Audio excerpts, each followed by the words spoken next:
Because I'm assuming that's good amount of money for you, or is it like just pocket change? No, that's like everything both Darren and I make from both of our jobs in one transaction. What's up, everybody? Welcome back to the Real Estate Investing School podcast. This is your host, Brody Fausett, and this is a real deal episode. So we have these episodes once a week that come out. They're a little bit more short, sweet, to the point. We're talking about one real estate deal so that you can learn from it.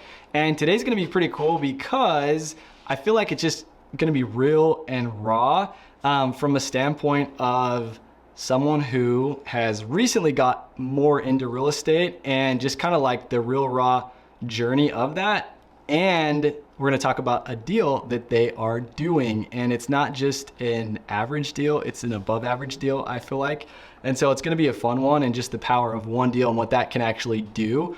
So tune in, it's going to be amazing. With that being said, Morgan is in the house. What's up, Morgan? Hey, we're excited to be here. I'm excited to talk about our deal. Yeah, I'm so excited. Do we get your husband too, or is it just you? It's just me. He's on kid duty tonight. Sorry, that sounded so negative. I was like, do we get your husband, or is it just you? That's okay. That's not what I meant. Cool part too. Good. Well, we're excited. Excited to hear from you. So give us just kind of an overview of this deal, what it is. We're kind of just looking at it, and then we'll dive in a little bit deeper. Just kind of start with that 30,000 foot view. Yeah. So this deal was actually, I don't want to say lucky because we worked for it, but it kind of is lucky that it came up. So we started our real estate journey just in December. Like, we just started doing real estate. So we have been looking with our coach, Jaden, to find anything to even get our foot in the door, right?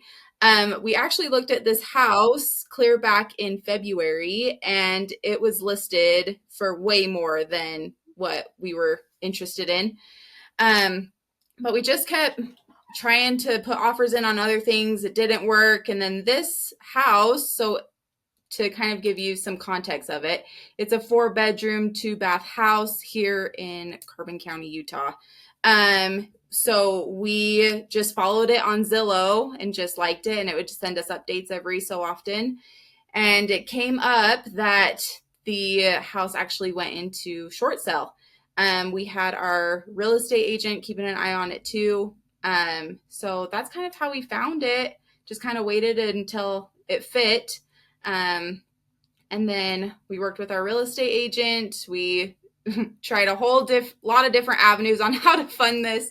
And we made it work. So we closed on it on July 1st. And now we're currently working to flip it and hopefully get it sold by October is our game plan. So, yeah. Yes, so good. So talking a little bit just about numbers, what was it initially listed at? What was your initial offer? And then what did you end up getting it for? I guess it's been how many months? 4 months later? And then also touch on the rehab and then the ARV. Okay, yeah. So originally it was listed for $210, which in price, Utah, that's a lot. I know it doesn't sound like a lot, but it's kind of a lot. So that was in October. Then we waited and it dropped to 190. The numbers still didn't work on it. We weren't interested. Waited, it dropped to 170. And that's when we were like, okay, like maybe we could really work on the numbers and we can get it as a long-term rental. That was our main goal for it, was a long-term rental. So we reached out to our real estate agent. She put in the offer at 165, and we didn't get it, actually.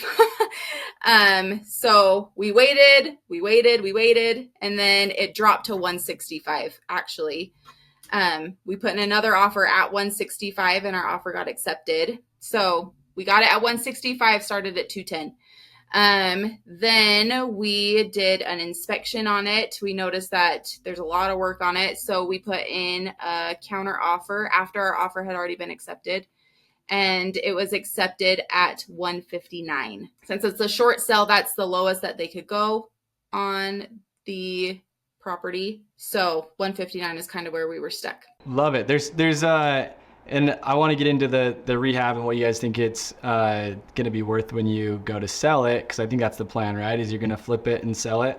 Yeah. Before we touch on that, I just want to bring a couple things that you said, because I think it's so good. One, it's easy to be like, oh, I put an offer in at this, and we almost get like this ego, I think, sometimes when we submit offers and we're going back and forth to the seller. And like I've even had it where it was a difference of $5,000, which it was on like a higher purchase price. And so really like it wasn't that much money, especially when you're talking about being financed over 30 years. Like it was fractions of the actual payment, right? But like I was kind of getting an ego with it. The sellers are getting ego. We'd been back and forth, and I'm like, well, like you're saying, why don't you just fix this? This is what you should fix, because this was part of what you put in the listing anyways, and then it doesn't work. So like it doesn't make sense. You're false advertising. And they're like, well, if you want it, then you pay. And it was just like this ego driven thing. And then finally, like the realtor's just like, and it wasn't like crazy or didn't get bad or anything, but it was just kind of like, all right,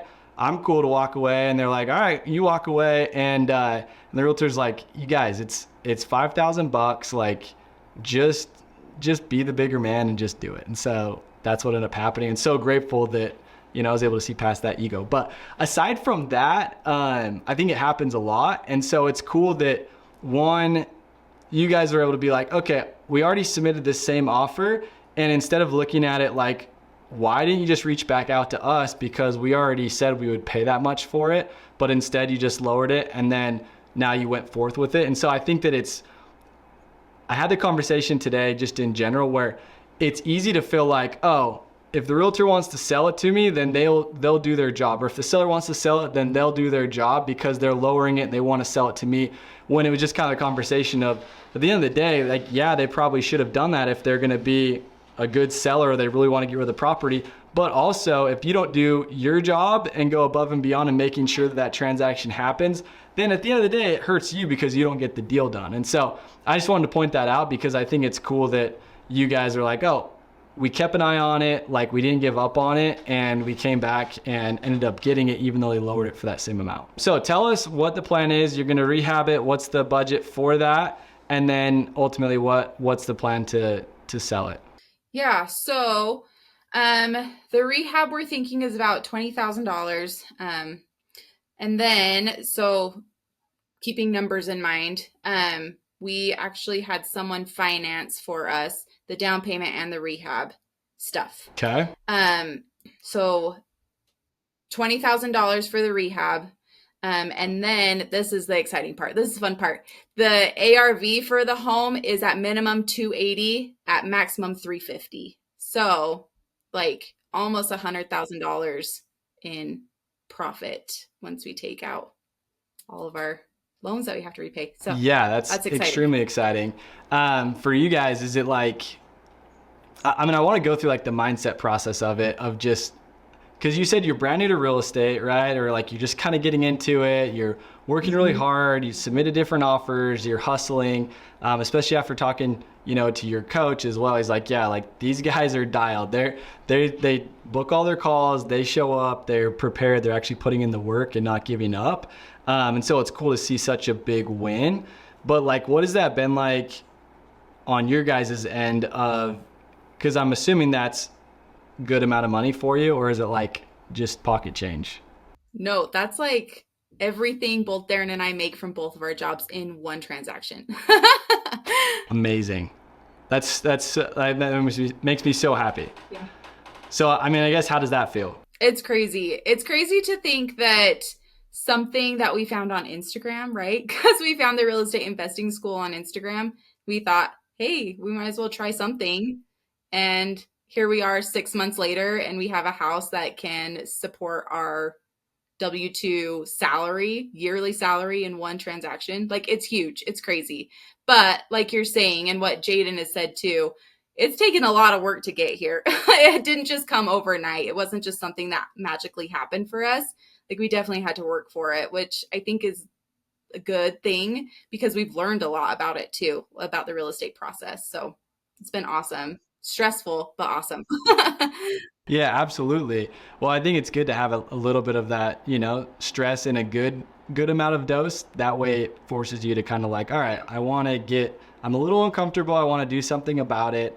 But it's cool to see you guys do that and get over that curve of like, all right, this is difficult. I'm not going to give up, because I think that's what happens with a lot of people is they just kind of throw in the towel and this doesn't make sense. This isn't for me. But it's just getting that momentum and really like going through the hard stuff that a lot of people aren't willing to go through, to learn, to get educated, to, submit the offers. And then it's so cool because you get momentum and you get to roll off of that momentum, and this deal rolls into the next deal and the next one. And it's so cool to kind of see it happen. Yeah. So tell me a little bit about just like funding it. I know you mentioned like you are using someone else's money for the down payment and for the rehab. What's kind of the process of you funding it in general? Because I think a lot of people, it's just good for people to hear that there's options out there if they're like, oh, I don't have this cash sitting around to be able to cover the rehab. Or I think it's easy for people to just automatically make excuses on why this doesn't make sense or it doesn't work for them, and it only works for Morgan. Yeah. So what is the main thing that's funding our project, I guess, is we just have a conventional loan, just a normal plain Jane loan, right? And then to fund the rehab and the down payment, we had the money. However, it would totally wipe us out if we used our own money to use that. And we were thinking, I mean, we have 2 little boys. We were like, no, we don't want to do that if it's totally going to wipe us out. It's just too risky for us right now, right? So the original plan was to get a second mortgage on our existing home. We have tons of equity in it that would have funded the down payment and the rehab costs. However, this was one of those hiccups, right? Or those speed bumps, right? That you just have to keep plowing through. For some reason, like other companies, we were waiting for other companies to get the documentation to this company, to get it from this bank anyways, it was just a mess. And we kept having to push our closing date out with the home. And finally I was like, this is just kind of ridiculous. We got to find something else. So we called family members, we called neighbors, we called anyone that we could think of who would be willing to support us, and we fundraised pretty much for that money. And we found someone, just one, it was actually Darren's parents. So Darren's my husband. It's actually his parents who were like, actually, we would love to support you and fund this project for you for this amount. And we came up with a plan for that. So again, it's kind of like a partnership with them. How that funding goes is they're giving us that money for the year. Once the year is up, so we have till next July. Once that year is up, if we don't have that loan repaid to them, then it will start accumulating interest at a 1% interest rate, which is kind of silly. 1% is like nothing, right? But I mean, we'll take it. So, and plus with our loans. So good. Yeah. With our loans and everything, it should be paid off, especially once we sell the house by October. So we shouldn't even accumulate interest on that. No, I think that's awesome. I think more people, like, it's easy for people to hear that and be like, oh yeah, that's nice. I wish I had parents that would do that. But I love you to like talked about, hey, we like hustle. We're working this angle and asking around and doing this. And we talk about real estate investing school all the time, but just like leveraging the fact that like you've invested in your education. You've invested in a one-on-one coach. Like you're like, I am, compared to, you feel like a beginner, you're just getting started, but compared to 99% of the world, like you are an expert because of the things that you're learning and doing and taking action on. And so it's cool to like leverage that from the standpoint of like, hey, we're doing this thing. This is part of our vision. This is our goal. This is what we want to do. And I liked how you even almost said like fundraising, because I think that people get behind this vision and the passion behind, what we want and what we're chasing. And it's cool to see, like, I think there's a lot more people that would have more opportunities for funding or different things like that if they had that hustle muscle of like, all right, I'm going to go figure out a way to make this thing work and not just throw in the towel. Yeah. So good for you guys. That's awesome. On this one, like, so it's cool like seeing it, just like I said, from your perspective of hustling to like seeing it all the way through and actually like investing in your education and taking it serious and putting in the work, and being a beginner and then getting such an awesome like first deal. In you guys' mind, like what was the thing that stood out that you feel like allowed you to, maybe there's not just one thing, but that allowed you to get a deal like this? Like if somebody's asking you, Morgan, if they're like, hey, I want to do what you guys did and replicate what you did, what advice would you give them? I think the biggest thing for us would be like, you got to meet people. That I know it's really hard sometimes, but I mean, we found this deal because we heard from one of our friends that she was on a walk and she noticed that this house was abandoned. And so we figured, oh, okay, so it has to be coming on the market soon. Sure enough, it popped up in October later, and then someone else told us about this deal. Someone else told us about funding that they had for this. Anyways, like it was all just because we knew people, and we had a great real estate agent too, who all had their hand in getting us this deal, right? It wasn't just us. It was lots of other people that we had talked to and created relationships with that got us the deal, and who will help us during the renovation, during the selling process and everything else. So it's all about people. Yeah. What advice do you have to somebody that's like, hey, I'm just getting started. I don't know a lot. Like it's kind of intimidating or scary for me to go talk to people or to network. What's your advice there? Pretend like you know what you're doing. Even if you don't know what you're doing, people will talk to you about it, right? Like that's what we talk about in some of our real estate investing classes and stuff. Fake it till you make it almost, like if you come up to someone and you're like, I'm a real estate investor, I want to find a deal, they're going to be willing to help you. Well, most people are, right? There was a few that were like, we're not going to take you too serious because you don't have any deals behind you. But there was a few who were like, yeah, let's do it. Let's figure out what we can do. Yeah, that's so good. I love that. I love that answer. I love that advice.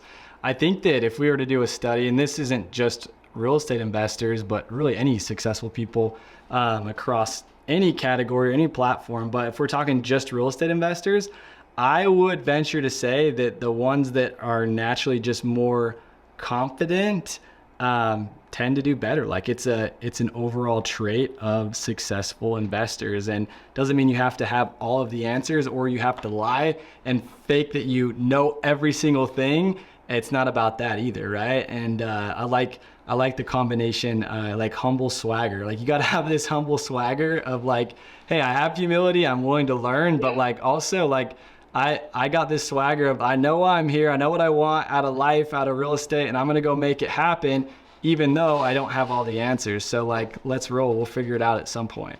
Awesome. Well, thanks so much, Morgan. We'll attach kind of your info so people can connect with you in the show notes here. But thanks so much for jumping on, and thank you guys for tuning in and listening and learning with another Real Deal episode. We'll catch you guys on the next one.